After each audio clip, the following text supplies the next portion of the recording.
This edition of MacVoices is supported by you, our viewers and listeners, through our new Patreon campaign. If you get value from MacVoices, please consider helping support the show by visiting patreon.com/MacVoices. Welcome back to MacVoices. This is the talk of the Apple community, and I'm Chuck Joyner. Folks, we've playing a lot of catch-up. Schedules seem to have been crazy with everyone in February, and that means that Mr. Jeff Carlson got a Take Control book out, and I didn't get to talk to him. So we're fixing that right now. Jeff, how are you? It's good to see you. I'm doing well, thank you. You actually, maybe I shouldn't reveal this, but you spent a little time in Vegas, which I'm very jealous over. So I did. I went down for WPPI, which is the Wedding and Portrait Photographers International Conference and Expo, which is something very new to me. I'm not a wedding photographer. I think people who are wedding photographers, like, they are a special breed that have like something in their DNA that allows them to do that. Because like, to be a good wedding photographer, you have to manage just unimaginable amounts of stress, because like you're dealing with things as they happen, and you got to make sure that the bride and the groom are happy, and sort of get this big long line of shots and moments and things like that. It sounds I hate to sound lazy, but it sounds like a lot of work. And so, yeah. And so, the truth is, like, there are some people who are very good at it. And it was really interesting to see some of those people and talk to them at this show. The reason I went down was for a future project that's still in the works to talk to some people about. But it was great. It was great to just sort of be around so many photographers and so many people who are, like this is what they live and breathe. And, going to Vegas is fun too. I hadn't been in a long time. Yeah. I had a friend that she said she wanted to go to that particular show and couldn't get away. And so I'm always curious to figure out, aside from maybe some props and, just a couple techniques, what the difference is between being a wedding photographer and being just a photographer who's hired to do a wedding. And it does seem to be apparently a completely different discipline. Yeah, I think so. I mean, part of it is, I'm sure people who are wedding photographers watching this will be like, "Oh, dude, you don't know what you're talking about." Absolutely. But with all those caveats aside, like, there are people who can definitely, who like are really dedicated and good. It's just sort of a whole nother level of being observant, knowing, in the moment, because you're reacting all the time, looking for good light, good angles, things that are favorable. And, you have to go and, work with not just like one person or two people in a portrait session. Like, you're working with, a whole family. And so, you want to get them together to, have like group shots and things like that, but you don't want everything to be really posed or staged, but you kind of have to have things that are posed and staged that don't look like it. And it's fascinating, all the things that go into it, that, and lighting, and, have who can, in other different angles. And yeah, it's interesting. I have to admit, I hadn't thought about it until right now, but all the things you just said, plus kids, plus animals sometimes, plus weather conditions, plus just the stress of the event. Yeah, I'm with you. I'm with you. I have huge respect for wedding photographers, and also the difficulty that they have, which is sort of another part of an event like this, which is, how do you get business? How do you convince people that you should be the one to, photograph like this one day that is not going to happen again, this one event, because, everybody has a cousin who owns a DSLR who could theoretically shoot their wedding. And there are a lot of people who, they're like, Ernie can do this for $300. Why do I have to spend $6,000 for photos? And then you learn pretty quickly, like, well, yes, you have some documentation of the day, but it's nothing like, what a real wedding photographer who really knows what they're doing, like what they can deliver, like, the emotion and the, like, all of that. Yeah. So, yeah. Well, one thing that is not stressful, it may be emotional, but it's not stressful, is how's that for a segue? Good job. Is the new edition, I guess it's not exactly an edition because it's a new title, your book, which is Take Control of Your Digital Photos. Yes. No matter how often I talk to you, Jeff, and in spite of your previous titles, I'm still not in control of my digital photos. Can you help, please? No, I failed. Yes. Well, the ongoing reason to keep doing this book and updating it is because, it's a big task. And, we all have lots of photos that we import into our computers and either do nothing about, or maybe, pick a few, but then ignore the rest. Or you come to a point where you want to find a picture that you shot last year and you have no idea where it is or how to get to it, other than just sort of scrolling and wondering, like, was this last summer? Was it the one before that? Like the need is still there. Which is great, because some of the approaches to doing that have changed a bit.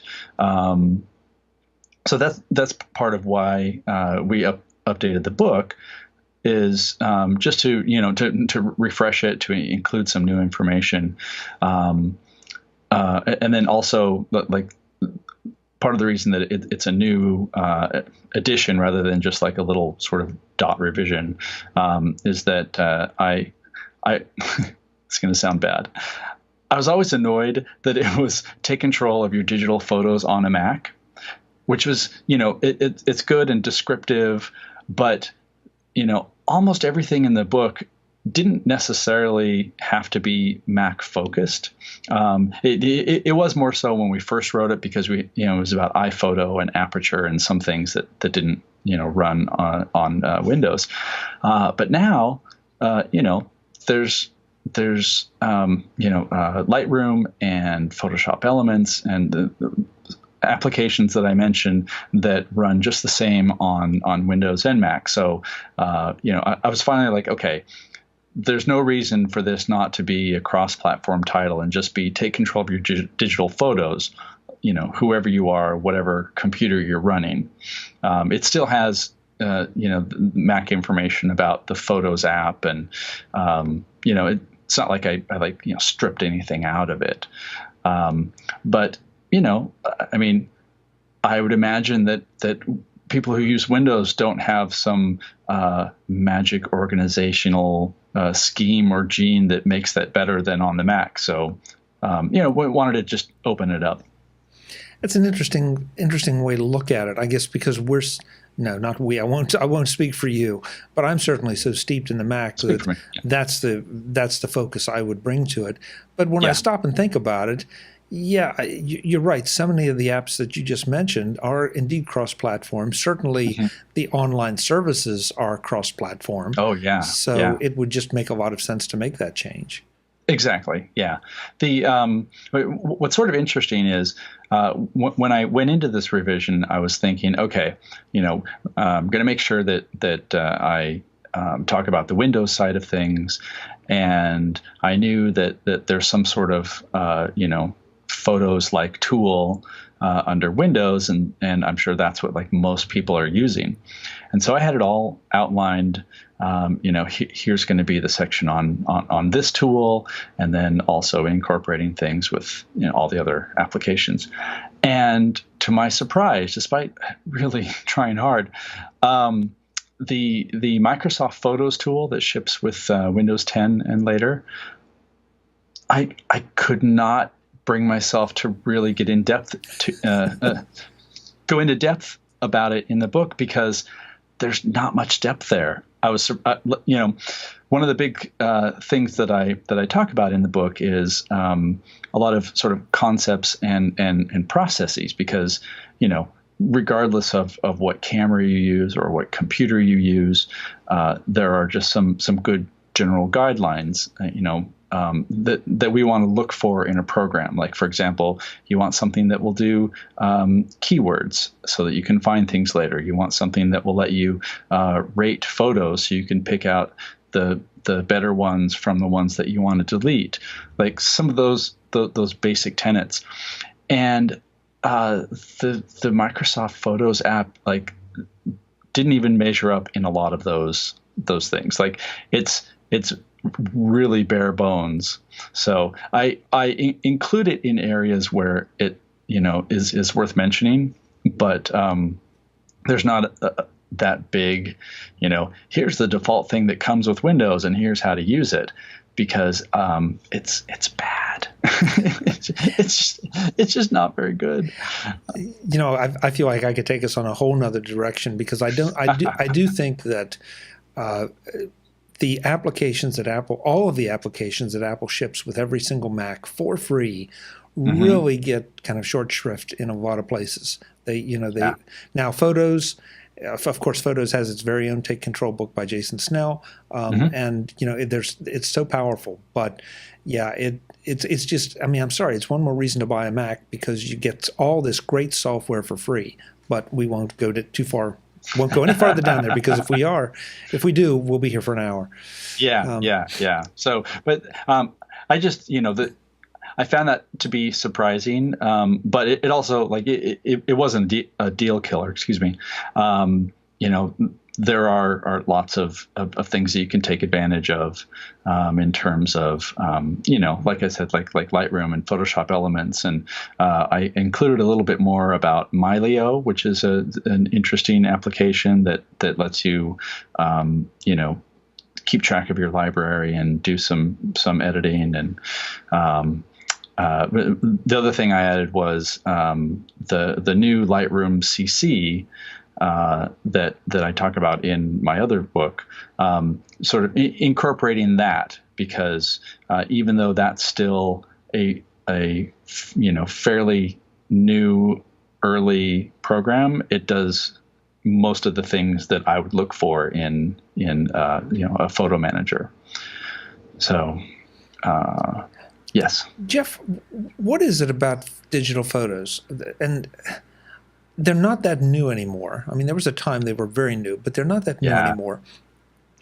But it seems like we cannot come up with a sort of a standard workflow. And I don't know why, because they're standard workflows for just about everything else. certainly you can customize those, but it doesn't seem like there's a default. Apple has tried, multiple things with iPhoto, with Aperture, now with Photos, with iCloud, with iCloud Library. You have photos on your phone, you have photos on your Mac, you're storing photos here and there. Sometimes you upload them to a service, you've got Google Photos. I could go on and on. Are we still seeing just all these companies scrambling for a piece of the action?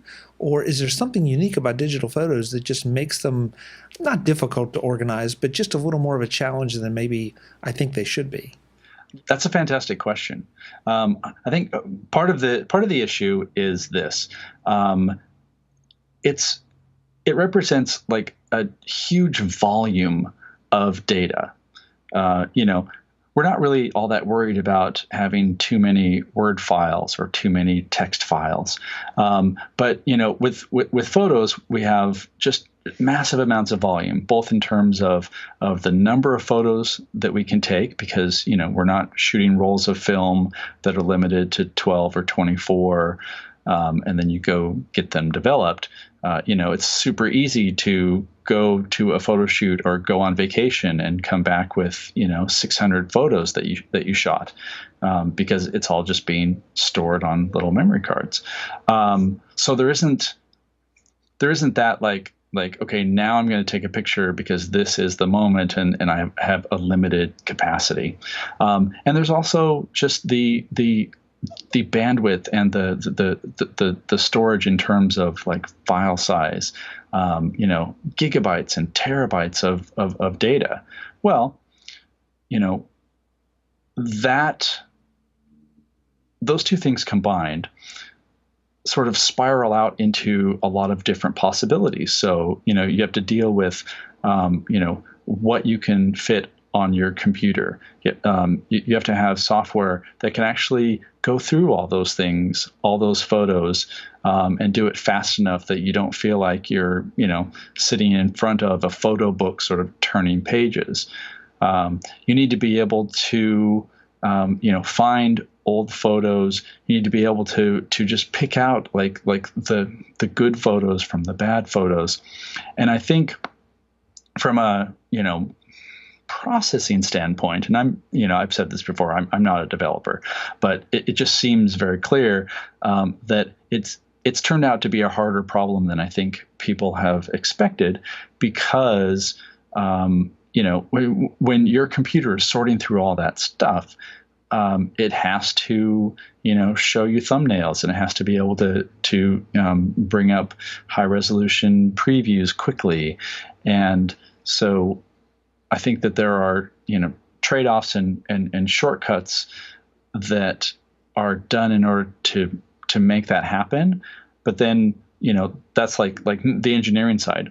For the side for all of us as just, consumers and photographers, it's okay. Like, here's this just mass of data, and what do we do with it? And how long, how much time do we want to spend on it?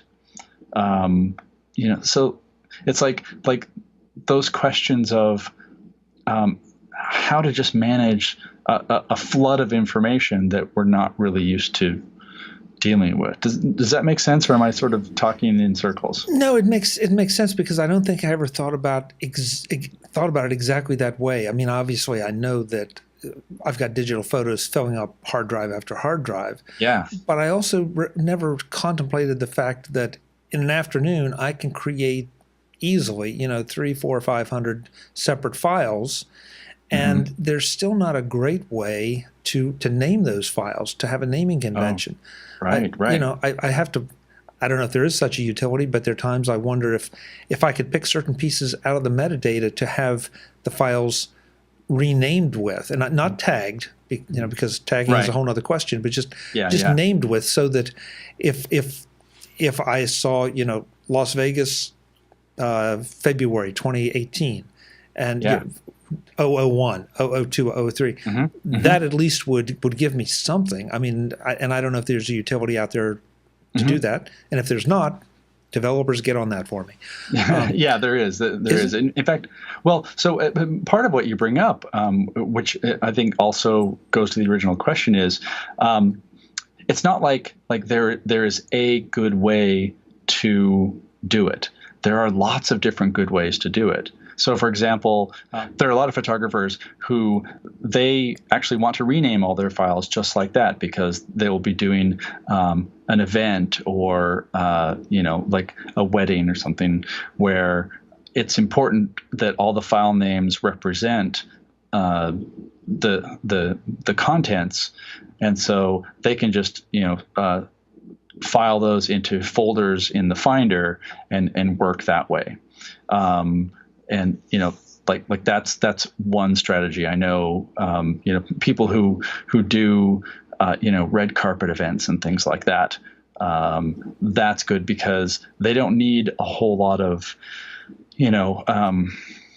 library management. What they need is they can add essential metadata and tags and names, cull through the shots to find the good ones, and then send them to like an editor or a publisher, so that they can be posted, in 20 minutes, 30 minutes, right away, that sort of thing. That's a very valid way of doing it. There's also the approach that I advocate in my book, which is more for a general audience, which is, we have computers that will do stuff for you. We have software that will do stuff for you. So rather than you having to worry about how you're going to rename all your files and where they're going to be, you bring it into something like Lightroom, and Lightroom does that and keeps track of it and sort of acts as your intermediary. And then you're not having to deal with files and be a secretary file pusher on your computer. So, there's no one gleaming, this is how photos should be handled, which is also why we end up with things like, Google Photos, where the idea is it doesn't matter where you put it on your hard drive or wherever, because it's going to go up in the cloud and you can access it from anywhere. Or Lightroom CC, same idea. You bring it into Lightroom CC on your computer, and it gets uploaded to Creative Cloud, and then all your devices can access that information. Well, that's also something different than somebody who just wants all their photos on a hard drive that's connected to their computer.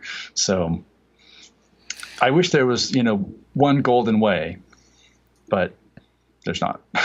No, there's not. And I guess everybody uses photos a little bit differently. I mean, some people, to your point, the professionals need to organize them one way. And again, to be fair, everybody organizes their own computers differently, their hard drives, and whether they're just throwing, in the case of a Mac, whether they throw everything in the documents folder and that's it, or whether they right. Carefully file everything in folders under folders under folders. I guess that's just human nature. It is. It totally is. What's interesting about this question and the answers that are coming out of it is there's actually been a lot of work by developers to sort of get beyond this, because as we've talked about before, everybody would love to have all their photos tagged and organized and have good descriptive keywords. And almost nobody does it, or almost nobody does it on a consistent basis.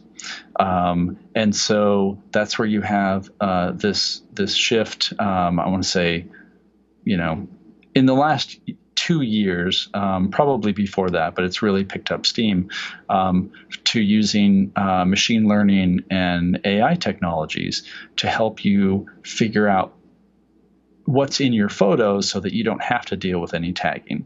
So, Google Photos, Apple does it in Photos and iCloud Photo Library. Adobe does it with Lightroom CC and Lightroom on the web, where, with their ability to pick out different scenes or different objects, it makes it easier to be able to say, I'm looking for that beach sunset, in the last 4 years. And there's a good chance that will come up. Or, with Adobe, if you use Lightroom on the web, there's a beta feature you can turn on that basically lets you, and I wish I could remember what the feature was called. That would be helpful. But what it does is there's basically a slider. It will let you narrow down your better pictures, and whether that's things that you have marked previously as like maybe a 3-star or 4-star rating, or if it's something that focus or things that are composed well.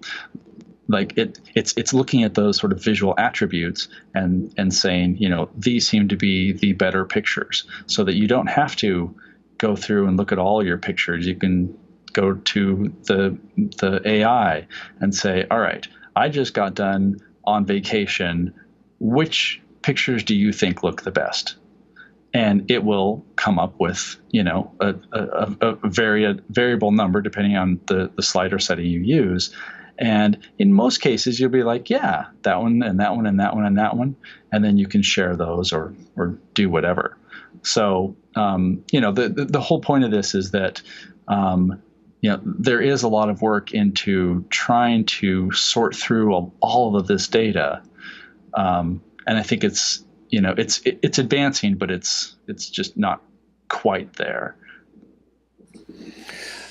I don't think we've gone off topic, because the book is the topic we want to talk about. But Right. these are the kind of things you need to be thinking about when you're approaching organizing your photos, and that's why I've learned a lot about thinking about some of those things from your previous books. You've mentioned a couple things that you've added to this book, like the Lightroom, some of the Lightroom capabilities and all. What else? What else is in there that would help us get a little better organized, or at least approach this a little more logically? Yeah. Well, a lot of what's been done is just sort of expanding some of the information, sort of updating, for example, some of the AI information, like Photoshop Elements, for example, now does a better job of using that sort of technology, which it's sort of funny because Lightroom Classic, which is the Lightroom that has been that people have been using for years and years, doesn't have any of that built in, and so it's kind of interesting the way Adobe has done that. What else? I'm just looking at my little updating. Mostly it is just getting a good snapshot of where we are now. And how to apply these lessons and these workflows using the tools that we have now. A lot of what's been done to update this book has just been to update it, bring it into what's the snapshot of how we're using digital photos now, incorporating the fact that people, using Windows can also use this book, Lightroom CC, those sorts of things, rather than, I found this new technique, or, because this may sound a little presumptuous, but, given that there are many different ways to go about organizing your photos, like we've talked about. One of the key ideas behind writing this book in the first place was, yes, there's a lot of stuff you can do. You can go crazy just keywording. People have like really complicated hierarchies of keywords, and for them it works really well. For a lot of people, it would just drive you nuts, or you'd look at it and go, okay, I'm not going to do that, and I'm going to just abandon it altogether.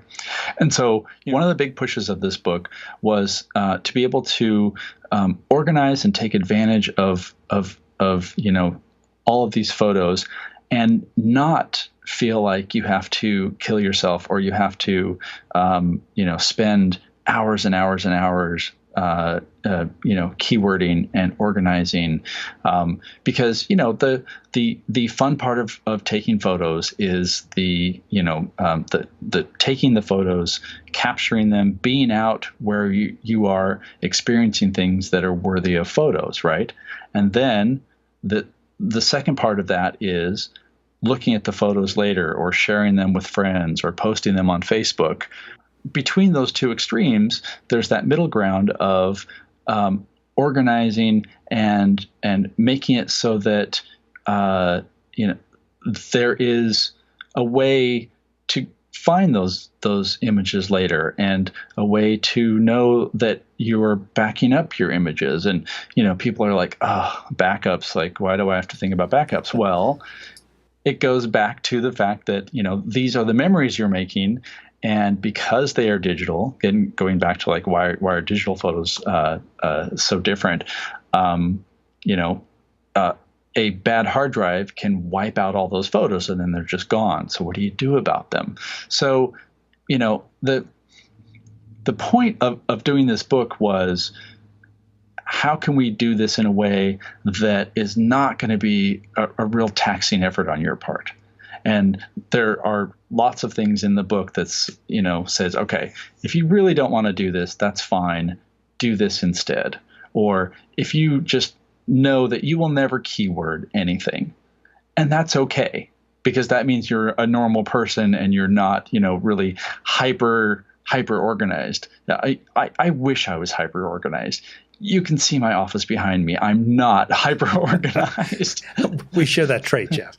Yeah. And so, but there are lots of things that I can do, and also making priorities, such as, when the photos are still fresh in your mind, like go through them and just pick out the good ones and get rid of the bad ones. Like that alone gets you so much further than somebody who just dumps all the photos onto their computer. They erase their card, they go shoot some more, and then they just forget that those photos are even there. And that's what we want to avoid. Like, you want to be able to experience these memories and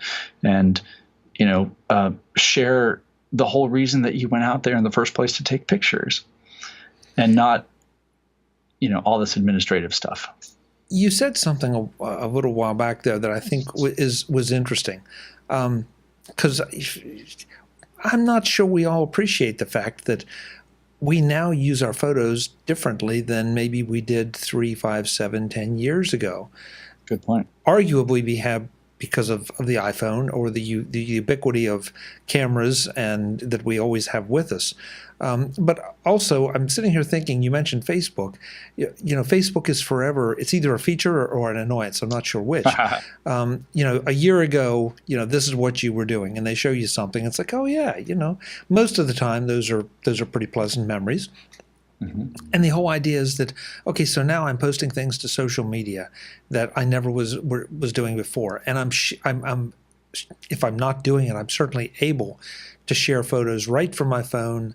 I take something and it's like, oh, I can send it to these 25 people by email or even by text. So mm-hmm. we are using photos a lot differently, and I'm not sure we always appreciate that. Oh, I completely agree, and I think. I would say one thing that's changed about sort of photography in general is that, and again, this can be like a good thing or a bad thing. Photos aren't as quote unquote precious as they used to be, in the sense that you're going to go out and you're going to stand on the rim of the Grand Canyon and you're going to take 5 shots. But you're probably only going to do 5 because you only have a few rolls, and then you're going to go somewhere else later. And so you're like, all right, I'm going to get like the really good picture. And then you would, have that developed and maybe framed or, printed or, made snapshots or whatever, and then send that to somebody. Now, something doesn't have to be perfect for us to post it online and say, look at this amazing spot I'm in, and in fact, there are lots of photographers who do both, like they will go out to some great location and photograph it. And, obviously they're going to want to edit it and, make it look its best and maybe turn it into a print or something that can be sold. But they're also going to be there with their iPhone, snapping a picture, saying either, hey, isn't this an amazing view? Or don't you wish that you were here with me? Or, look, Mom, where I happen to be, There's a great photographer. His name is Colby Brown, and he leads photo workshops. And it's great, and it's also infuriating to follow him on Facebook because, like right now, as we record this, he's in Iceland with a group, and they are shooting the Northern Lights. Like they're being treated to this amazing aurora borealis light show, night after night. Well, he wouldn't in the sort of old days. He would have had to like take a picture and then use it to market something later. And now you're like, look, I am standing right here now. And, that there's a lot of people who are like, oh man, this guy runs a really good workshop. Maybe I should go next year because look at this, like all of that experiential stuff. Photos, they just add to it. Yeah. We've taken a very philosophical bent toward this book, but I think that's good because I think people need to understand that maybe you need to think about what you want to do with your photos and how you want to do it. Your point, photos used to be special. I mean, if you took a roll of 12 photos, well, that could span 3 weeks, 4 weeks, 5 weeks. And now you can take 12 photos in the span of about 13 seconds. So. It is a whole different world, and that means that we need something like your book to help us organize and take control of them, so we can then enjoy them and use them the way we want to. Yeah, I would agree. I'm totally going to boast right now, but I think.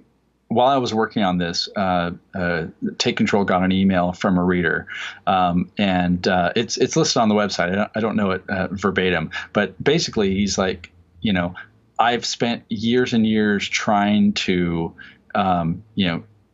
do something with my photos, and it wasn't until I read your book that I now actually feel like I have taken control of my photos. That he's, like actually has a handle on it. And I think, in addition to being a very kind thing to say, absolutely made my day.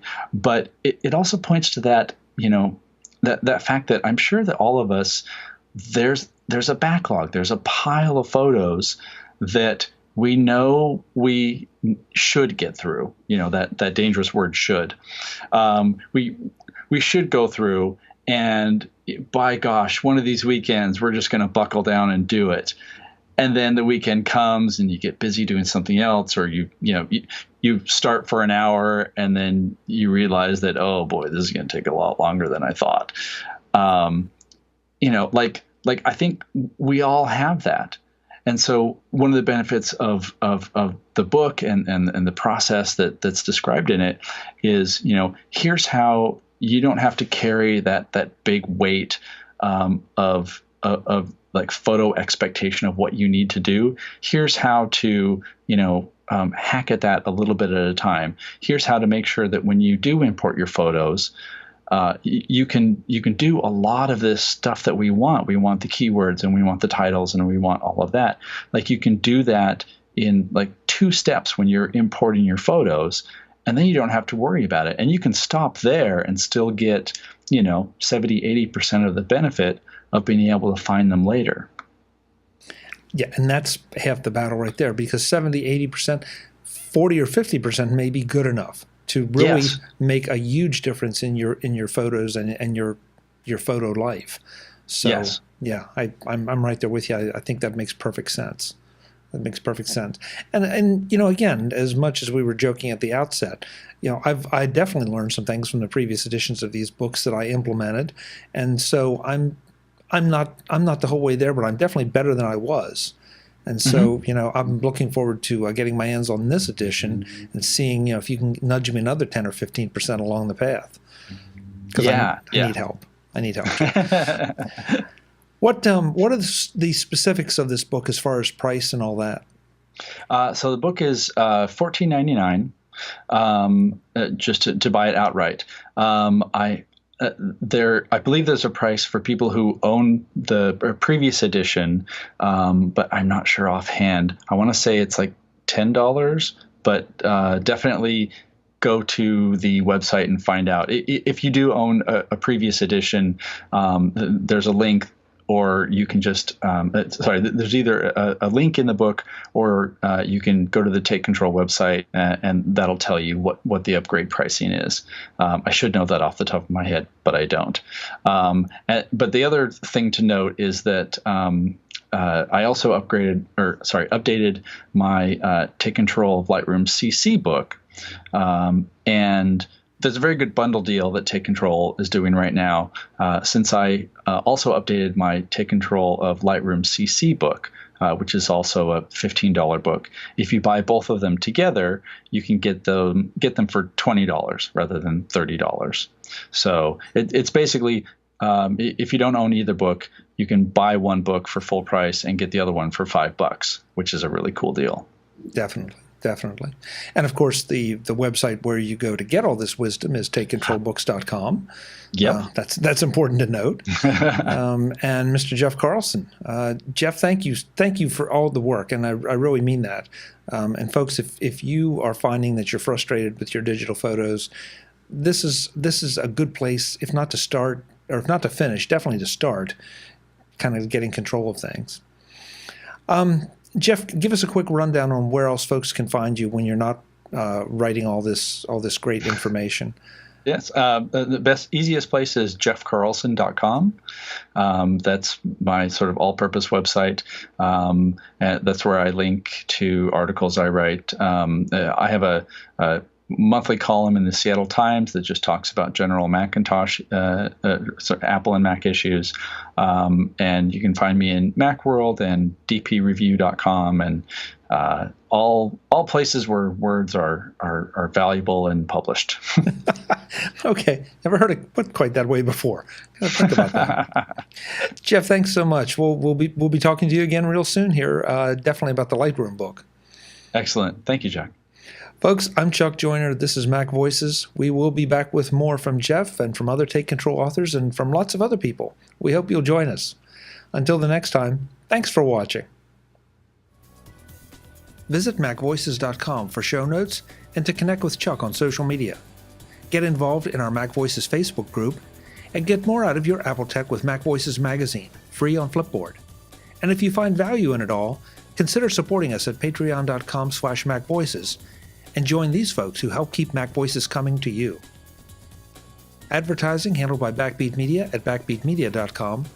Bandwidth provided by CacheFly at cachefly.com.